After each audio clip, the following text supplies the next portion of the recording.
Four, three, two, one, and we are live. Hi everyone, good afternoon. Hope you are doing well in these difficult times.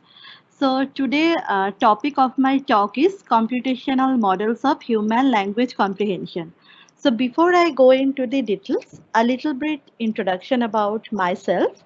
So because we are not able to meet in person, so my name is Manjira and I am assistant professor and part of Center for Educational Technology in IIT Kharagpur. So those of you who are from India, I guess you will know IIT Kharagpur. So you can reach me at my mail ID. So it is very simple. My name Manjira.Sinha and at the rate CET, which basically stands for Center of Educational Technology dot iitkgp.ac.in. So my research interest starts. So basically, I work in natural language processing and text mining, but I have interest in fields like text readability and language comprehension. So basically, I will talk about the second bullet point, language comprehension today.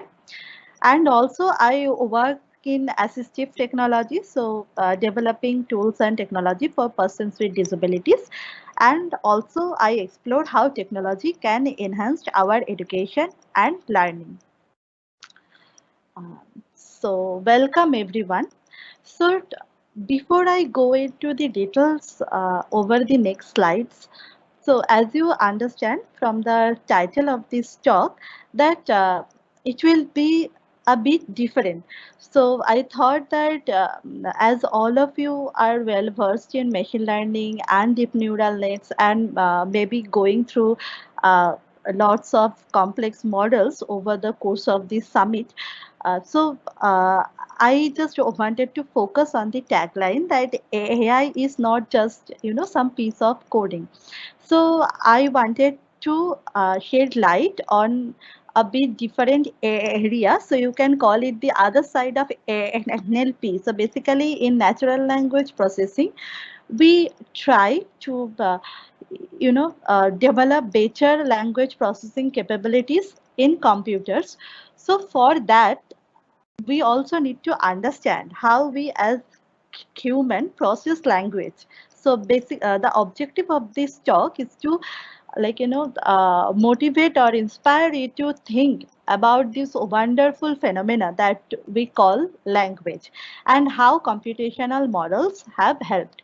So as we I have only 30 minutes, so I don't have time to go over all of like every details kind of models which are out there, but I will mention them. And mostly this talk will uh, deal with the more abstract questions and the necessity to understand language comprehension. Uh, so the first question, how do brain read words? So if you see the read is misspelled, but it is done on purpose. So actually we don't need the correct spelling of read to understand it is read. So according to a research study at Cambridge University, it doesn't matter in what order the letters in a word are. The only important thing is that the first and last letter be in the right place. The rest can be a total mess and you can still read it without problem.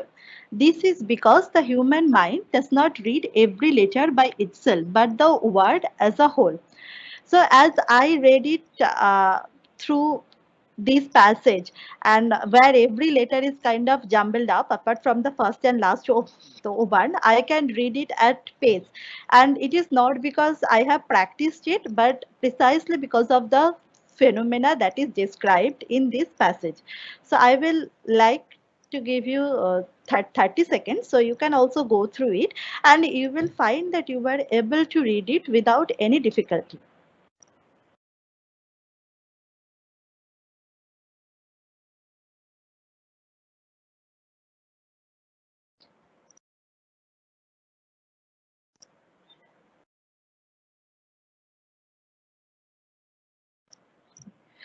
Okay, so I guess many of if you remember like those fun SMSs or messages we used to send to our friends, where each letters will be jumbled up and the last line will say something like, if you are able to understand the SMS, then you are a true friend.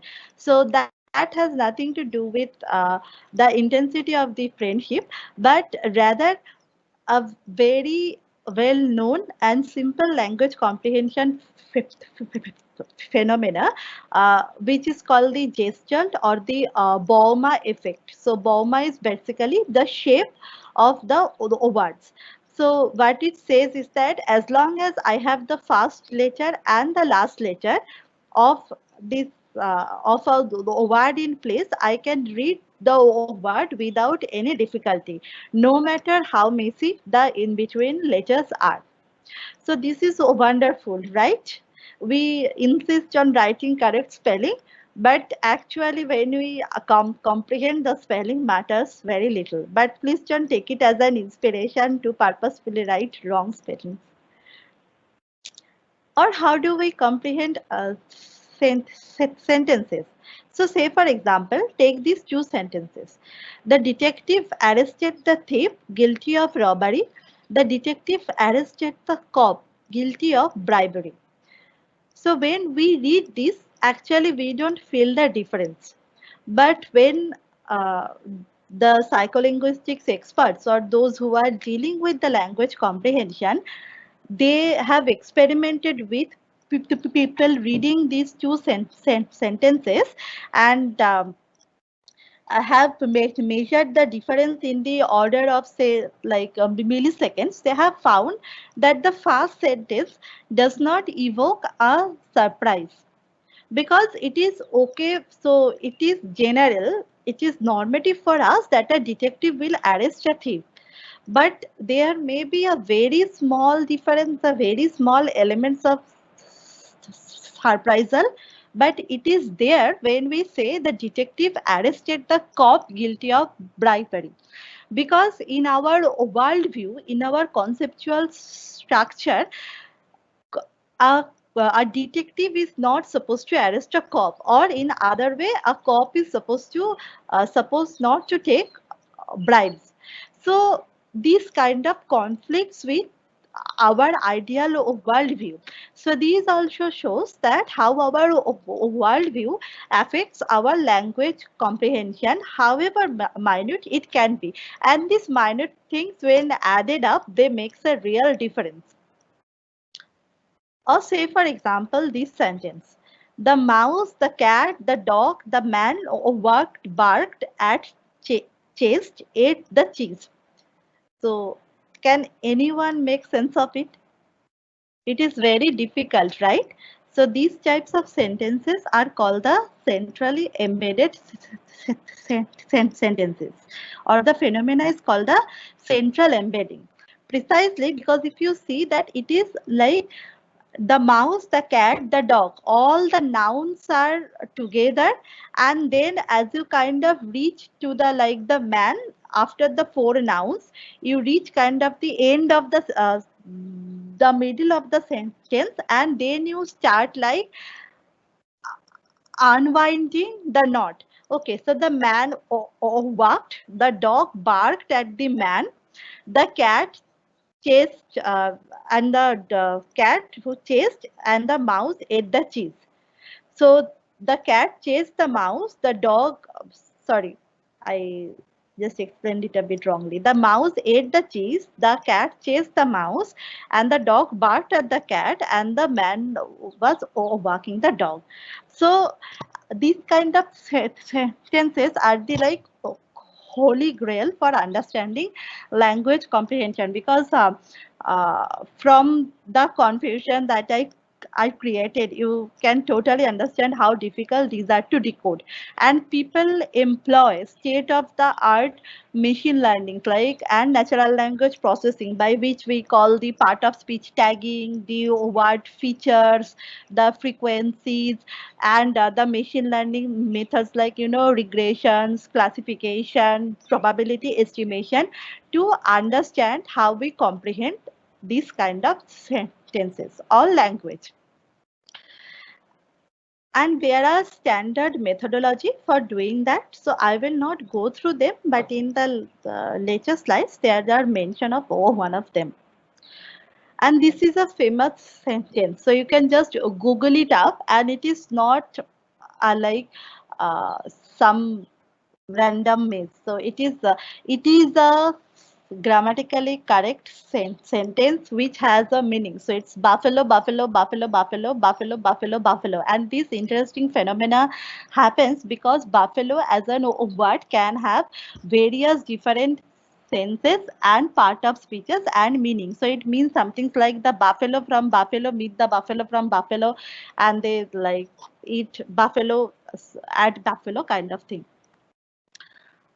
So that's how, intriguing language is. Or say, for example, take this. Time flies like an arrow, fruit flies like a banana.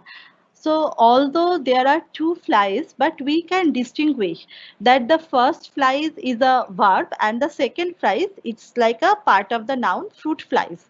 So these type of sentences are called the garden part sentences. And again, how do we comprehend them? They shed a light on our not only language comprehension, but I but I guess you all are familiar with, the context-free grammar, the parse trees of the language, the probabilistic context-free grammar to understand the probabilities of the parse trees. So actually, that Jurafsky proposed this probabilist, like the context-free grammar and the beam search, to decode how we can process the garden path sentences. And I will come in later slides how it helps to develop us to develop better NLP methodologies. Or say, for example, take this. So kicking baby considered to be healthy. So how do we interpret this? Do we think that kicking a baby is considered to be healthy for someone, or we interpret like kicking baby like the babies who kicks at like womb or who have very spontaneous muscle movements, they are considered to be healthy babies. So although apparently there are lots of scopes of ambiguities, but somehow like by a mechanism which we call comprehension, we are quite efficiently able to resolve this ambiguity. And these days, people even say that the presence of ambiguities, polysemous words, that is the words which have many senses, they actually help us in uh, economically store our language vocabulary. So you can think like a single word like bank can store two senses. Like bank means the river bank, and bank means the financial institutions bank where we kind of like save our money, or we used to save. So, and you have always come across this bank example in the NLP tasks like what sense disambiguations and things like this. But where the motivation comes from, that is our ability to contextually resolve the meaning of bank. And if you see deeply into the NLP methodologies, they also rely on the same uh, principle that for ambiguous words, we look at the context to resolve their meaning. Or say, for example, a meaning of a word like brass. So brass can have different meaning to different people. Say, for example, if you are a scientist, it can be the metal alloy of zinc and copper, brass. If you are a musician, it is the musical instrument. Or if you are a sailor, or say like someone having high aspirations and ambitions, so it can mean like some authoritative figure whom we call the top brass. So a same thing, same spelling, same sound, but convey very different meaning to different people depending on their backgrounds. Or say, for example, take the speech perception. So this used to be a like very popular meme circulating in Facebook few months back. So it goes like two scientists walk into a bar. The first one says, I will have an H2O, and the second one says, I will have an H2O2. So don't look into the lettering. And still, the bartender is able to serve both of them water and not hydrogen peroxide, which is also called H2O2, to the latter. And in another version of the joke, it actually goes like the first scientist who wanted to kill the second. So when the second will say H2O2, the bartender will serve the second one hydrogen peroxide. So in either of the case, it shows a phenomena that although the sound can be ambiguous, like whether it is H2O2 or H2O2, depending on the context, in most of the cases, the bartender can save the lives of the scientist. Okay. So now it begs the question that why do we need to understand the mechanism of language comprehension? So I have shown you only a few examples of language comprehension, which is fine, but we do it on a daily basis and we are perfectly going by in our world and surrounding. So what is the need to understand the underlying mechanism, or as I prefer to call it, the effect of it, the because it impacts our lives.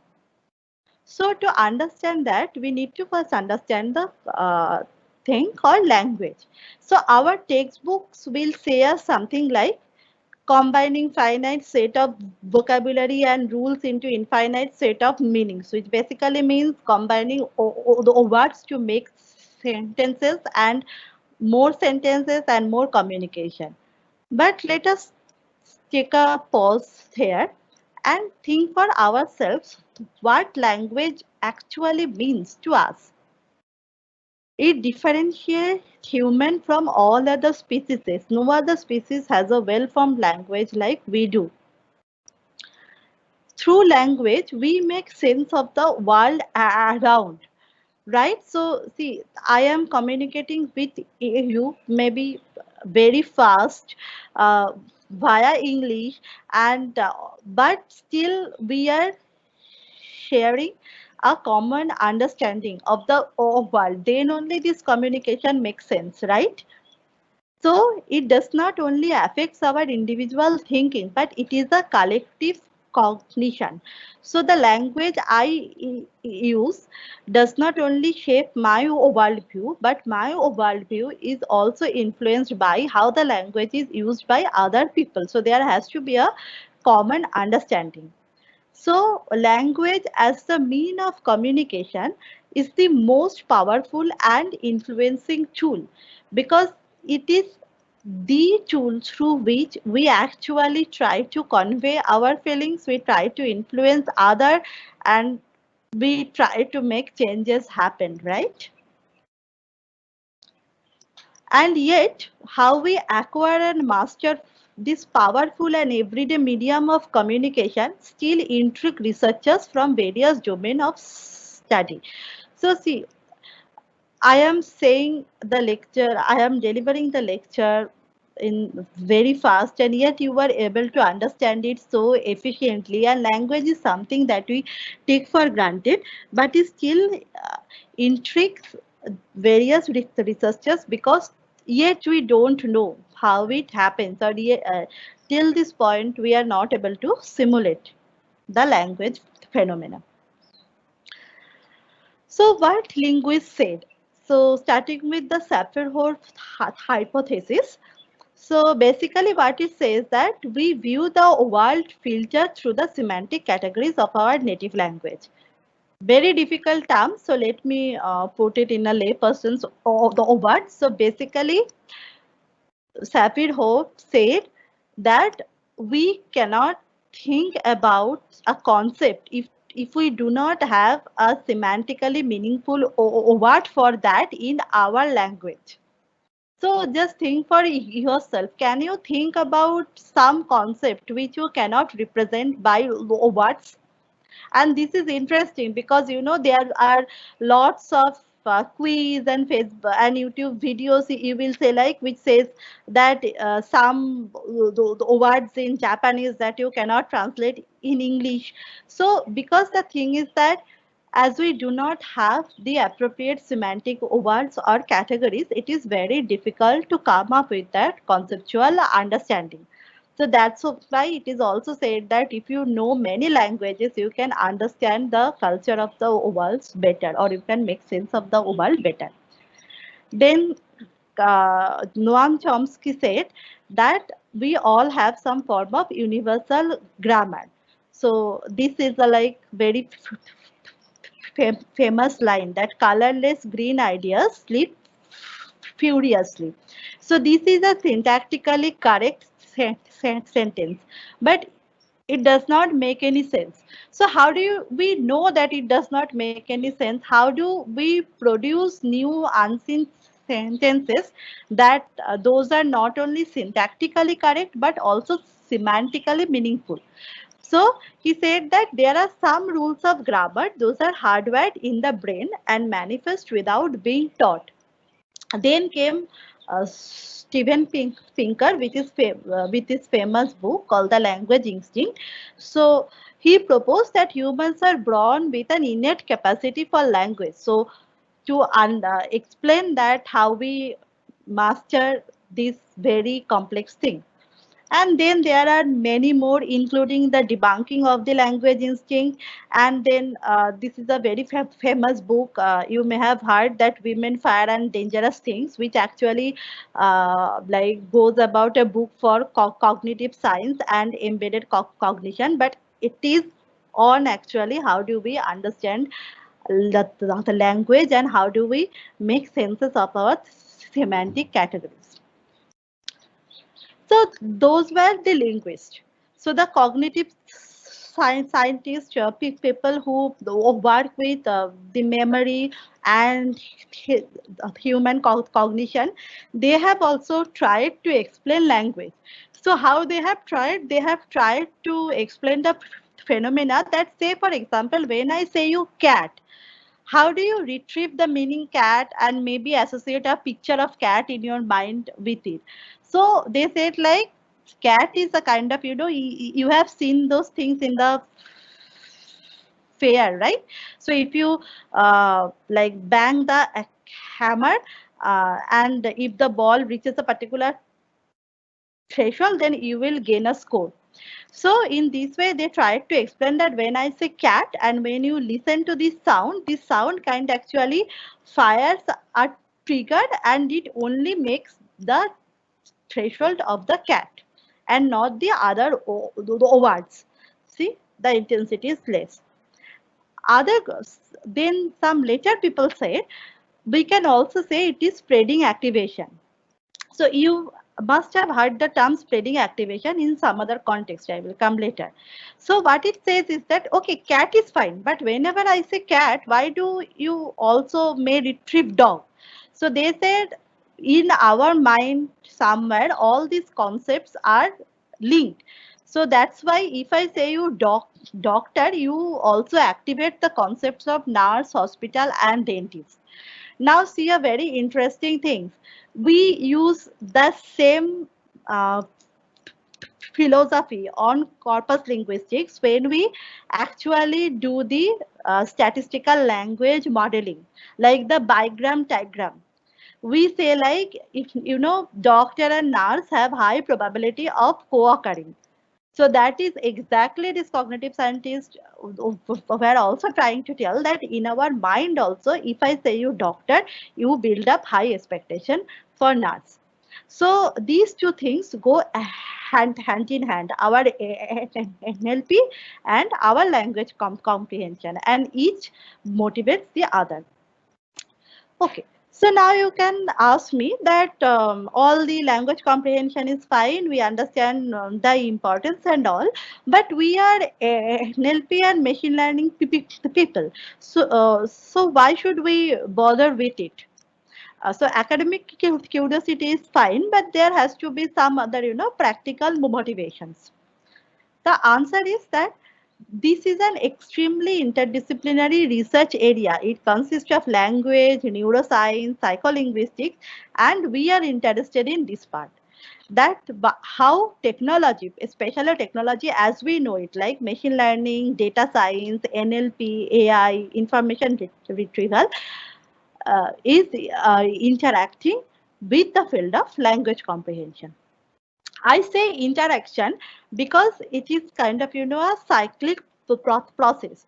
If we understand language comprehension phenomena, so then with the help of ML and artificial intelligence methods, then we can have better NLP methods. And if we have better NLP methods, then actually we can also take help of these ML and AI methods to explain our language comprehension better. And many of these machine learning and artificial intelligence methods were indeed motivated by the phenomena of language comprehension in very unexpected places. We will see to that. So before going into the interaction, like how language comprehension can help developing us better NL models or better NLP models, just a small glimpse about the adult vocabulary. So native speakers, like in your mother tongue, you can recognize a word in less than 200 milliseconds. So no, so it's kind of, 1/5 of a second. And so that is, now you can understand, that is the reason, although I am saying very fast, but still you are able to recognize it. And whether it is important to recognize a word, it is also important to reject a non-word, to understand that this cannot be a word, and that also takes only half of a second. So it is beyond our conscious realization. And typically we can know and use 40,000 to 1,50,000 words. So it is a huge vocabulary, right? Typically many deep nets, they are trained on a vocabulary size on only like 50,000, or that is, or lesser than that, and still they can perform amazing tasks. So it is surprising that how we can recognize the one word among a list of, a vocabulary of 1,50,000 words so fast. How can be our recognition and retrieval so be so efficient? So this is the bottom line. So where it helps, that so so this helps in developing better NLP tools and techniques. So as I said, how we can retrieve and recognize so fast. So that actually inspired the researchers to try to interpret how we store language in our mind, how we organize the language. And this quest had motivated the development of ontology. We all know what an ontology is. It's a very useful NLP tool which has the meaningful semantic representations of the words in vocabulary. The WordNet and FrameNet, maybe some of you will know that before all the advent of this corpus-based distributional representations and deep learning, we used to have semantically organized vocabulary and resources of words and verbs to actually build better NLP models. Then the distributional models like latent semantic analysis and word to vec, those are also built on things like spreading activation. So I just mentioned spreading activations, right? One of the tools used to decode the language phenomena. And then actor. Actor is a very well-known cognitive framework used to develop expert systems from CMU, that also builds on, a part of it builds on the spreading activation memory model. So we can build better NLP resources, and by building better NLP resources, those are motivated by like how we store and retrieve language can help us in fast access and retrieval. So say for example, the tri data structure, like most very well known data structure used for lots of NLP tasks, is also motivated by the kind of like what is our expectation of the next letter or a next word when we are processing language. And then all of our favorite back propagation and multilayer perceptron. So basically the building blocks of deep neural networks, right? The power behind the magic of the deep neural network. But they have an interesting history. So in 1980s, Rumelhart and Mackelland, they used parallel distributory processing models, aka what we call the neural networks today, to learn the phonology of English past tense verbs.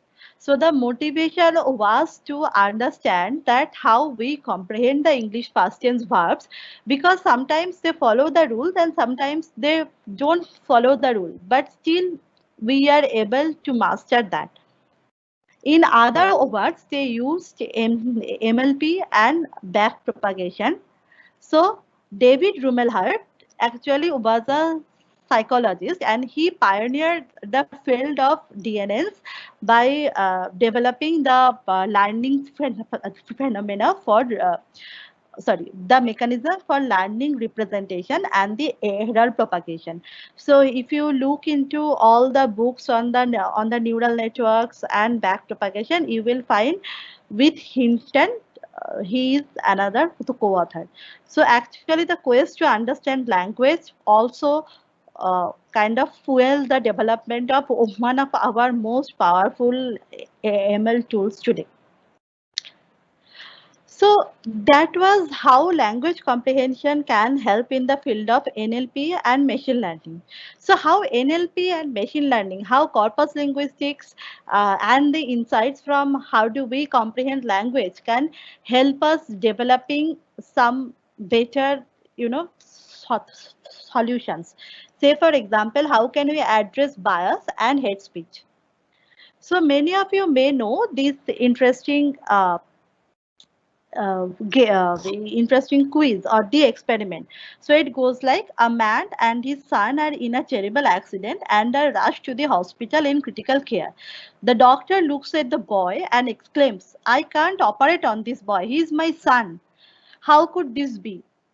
And till this day, till all the talks, after all the talks about gender equality and equity, most of the time people take guesses like it was his stepson, it was like kind of adapted from someone else or things like that, but very few gives the correct answer, which is the doctor was the mother of the son. Why we face this difficulty?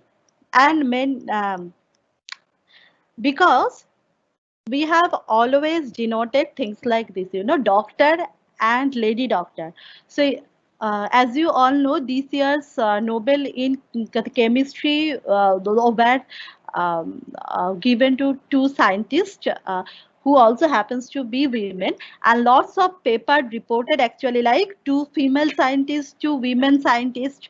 So in this way of use of language, somewhere in our conceptual category, we develop the doctor inherently as male, and an exception is the female doctor. So now it is not possible to manually rectify all the corpus presence of these or all the identify all the presence of biases. But taking cue of what cause bias in our day-to-day communication, and with the help of NLP based methods, we can actually build more unbiased and fair data sets and can eliminate bias. Then hate speech. So hate speech has become one of the prominent problems of our times, right? So for that, we first need to understand what counts as hate speech and what motivates like and how language contributes to hate speech. So one person has proposed, and it is kind of a peer reviewed study, that the extent of discrimination in one society, a very important topic at this point, can be linked to the extent to which discriminatory expressions are used in everyday communication in that given society. So in other words, when we identify how used of slang words or discriminatory hateful words are used in our language, so that also kind of tints our worldview. So with the help of this insight and corpus linguistic, we can develop contents which will be, and the thing is that lots of the time this bias and hate speech, they are not conscious. Say those newspaper who have reported women scientists, they did not do it to degrade the gender of the scientists, but rather to highlight the fact that they are women. But somewhere subconsciously that also perpetrates the bias. So the same thing goes for hate speech. So we can use our corpus linguistics tools, NLP tools, to even out the scenario. Then metaphors are a very integral part of our lives, right? Say, for example, in the recent context of corona, we have used lots of metaphor to raise public the awareness, to represent the disease, like in form of attackers or things like that. But these metaphors, like even slight differences, can go a long way in how do they impact our uh, understanding of the actual phenomena. So, cognitive scientists have observed that when we take crime, when we say like crime is a virus, then we can give, then typically the policy document which says crime is a virus, they emphasize on the social reforms like education and economy, because typically we uh, diagnose and treat a virus. But when somebody says crime as beast, so you don't treat beast, you don't try to understand beast, you hunt and cage it. So then we go on the route of law enforcement and more police, more prisons. So it's just a small difference whether you say for virus or for beast. It makes a lot of impact on how we write, how we treat crime. And the same goes for, let's say, sort of like things like cancer patients, whether you will say it's a battle or it is like change within. And with the help of this insight and NLP based tools, we can actually restructures these narratives, these policy documents, to make better impact. Then language comprehension has a very important application in education.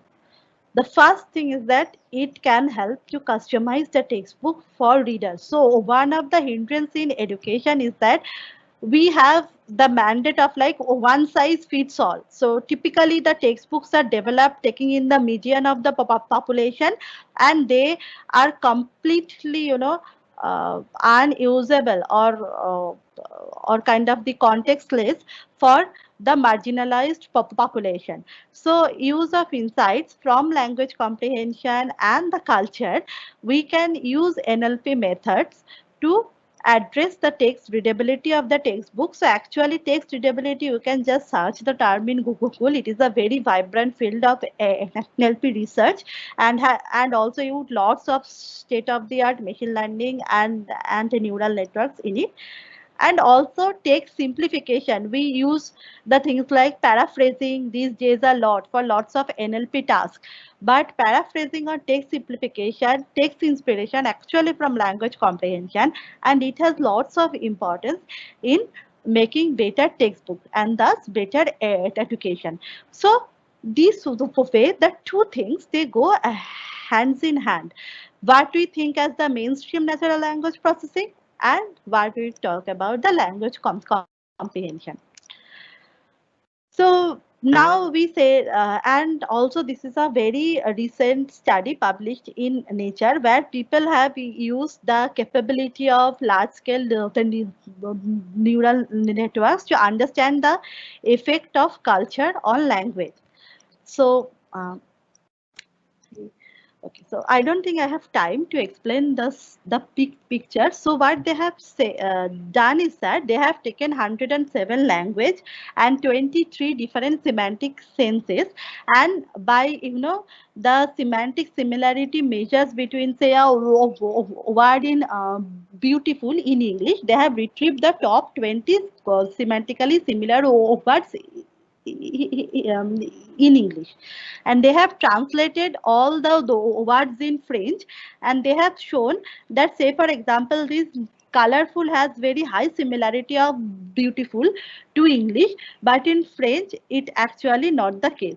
So see, this is very less, this colorful. So for language to language, the meaning of beautiful or the semantically similar of words, this also changes. The context also changes based on the culture, whom you call beautiful, when you call beautiful, what you call colorful, what connotations it has.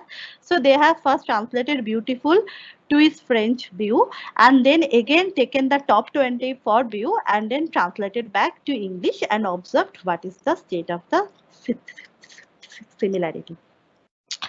But all okay, sorry. So the applications, what is the takeaway? So we can develop better education, we can have more informed policy decision, we can have fair representations, and we can also make culture appropriate contents, which is very important for an effective and efficient meaningful communication. But does these two fields always merge? No. So in a recent study, we have actually tried to understand that where the corpus linguistics and the actual language comprehension differs. And it is just a small example that the history and geography, these two words have high priming effect. So priming means whenever I say history, you also, so there is a higher probability of recognizing geography correctly than if I said something like handkerchief. So in the human conceptual structure, these two words are highly correlated. But when we take like corpus based measures like the what to make and cosine similarity, so we have observed that they have very low similarity score.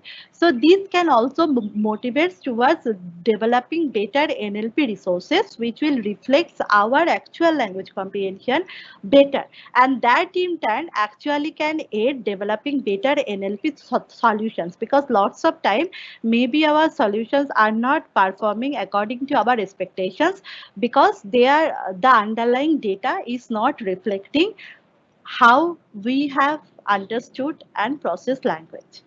So I hope I am on time. So thank you everyone for listening to me, and over to the coordinators. Thanks for the session, ma'am. It was insightful. We do have few questions. In the Yes. interest of time, I'll just be asking two questions, ma'am. Hope that's Yes. okay. Yes, sure, sure. Yeah. And So for any other questions, they can yeah, sure. They can contact me just over yeah mail. contact. Yeah, sure. That should do. So the first question is from JKT, who is asking, hypothetically speaking, if it were possible to train a large pre-trained model with letter embeddings instead of word embeddings, do you think that would perform better? Uh, Not necessarily, because the difference is not only actually whether we are treating on the like we are developing the letter embedding level or word embedding. Say our word is not just some assembly of letters, it also has a sense associated with it. So that's where we will always be in need of the better underlying data or the corpus which will capture the senses better. Okay, I think that should answer the question. So we have another question, which is, can you emphasize on text mining and why it is important? uh, Text mining, I think the person has asked in the general I scenario. think it can, yes, ma'am. Yeah, yeah. So text mining is important because see, lots of the data. So image data is costly. It's like computationally a very heavy process, and it is also difficult to obtain. But text mining is something like text is the way of communication through which we are generating lots of data, and in every aspects of our life. You take for example social media, you take for example healthcare, you take for example education, or any other cases, awareness rates raising. So all of them involves lots of text data. So there's the importance of text mining, and I will say like in the coming times the emphasis will be more on like multimodal analysis, how we can combine the multiple modalities like text and image and speech to come up with a better solution, because we don't actually segment this. We don't process text differently and image differently and speech differently. All of them, all of the sensory inputs help us to make sense of the world.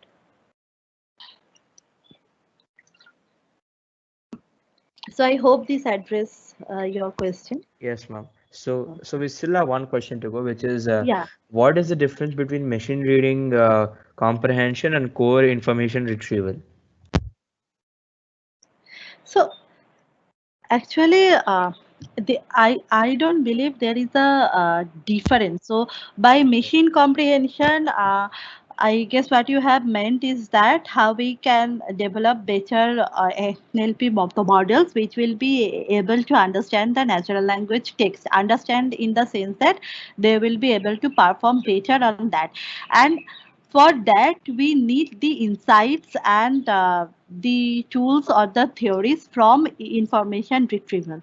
So these two things are complementary, or I can say the machine reading builds on top of information retrieval. So this is not a difference, but you can say like the one is more on the application and the other one is how do you develop your algorithm and approaches. Okay. So I hope that answers the question. Ma'am, before we end the session, where can attendees find you? At my email ID, I guess I Yeah. shared at the Anyways, ma'am, I'll beginning. share the email address anyways. Yeah, Not a yeah, problem. sure. So thanks for the session, ma'am. It was very insightful. Thanks for coming in. Thank you. Thank you so much for providing me the opportunity. It's our pleasure, ma'am. Thank you.